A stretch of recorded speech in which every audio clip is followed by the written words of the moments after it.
አገልግሎት አሰጣጡን በቴክኖሎጂ በማስተሳሰሩ ለ1.6 ሚሊዮን ዜጎች ፓስፖርት መስጠቱን የኢሚግሬሽንና ዜግነት አገልግሎት አስታወቀ። አገልግሎቱ በ2018 በጀት ዓመት ያከናወናቸውን አበይት ተግባራትና ያስመዘገባቸውን ስኬቶች አስመልክቶ መግለጫ ሰጥቷል። ሰላማዊት ነጋ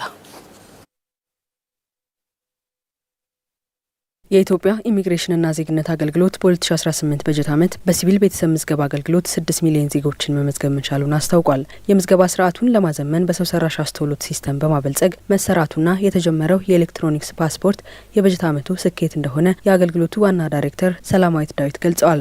አዲሱን የኤሌክትሮኒክ ፓስፖርት እና ሌሎችንም አገልግሎቶች የምንሰጥባቸውን ሲስተሞች በአዲስ መልክ አፕግሬድ አድርገን አድቫንስድ የሆነ ዘመኑን የሚመጥን ሲስተም ኢንትሮዲዩስ ስናረግ ቆይተናል።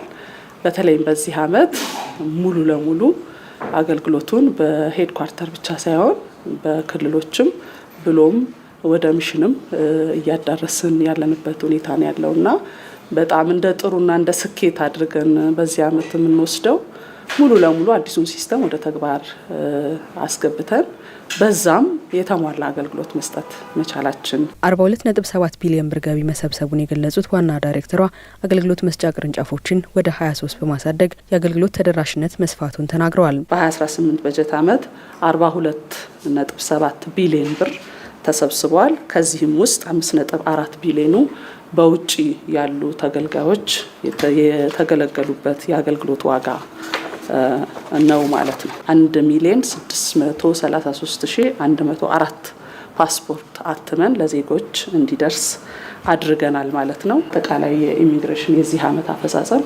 93 በመቶ መሆኑን ለማሳየት ነው ማለት ነው። የተገልጋዮች እርካታም እንደምታዩት ከ32% ወደ 81.9% ደርሷል። በአየርና የብስ ድንበር 7.2 ሚሊዮን ገቢና ወጪ መንገደኞች መስተናገዳቸውን በተጭበረበረ ሰነድ አገልግሎት ለማግኘት የሞከሩ እንዲሁም በህገወጥ መንገድ ሊወጡና ሊገቡ ሲሉ ተይዘው ህጋዊ እርምጃ ስለተወሰደባቸው ሰዎችም በመግለጫቸው አንስተዋል። 25407 የውጭ ዜጎችና 29606 የኢትዮጵያውያን በድምሩ 55013 በህገወጥ መንገድ ሊወጡና ሊገቡ ሲሉ ተይዘው ህጋዊ እርምጃ ተወስዶባቸዋል ማለት ነው። 45934 የውጭ ዜጎች ደግሞ እንደዚሁ ፕሮፐር የሆነ ምዝገባ እንዲመዘገቡ ተደርጎ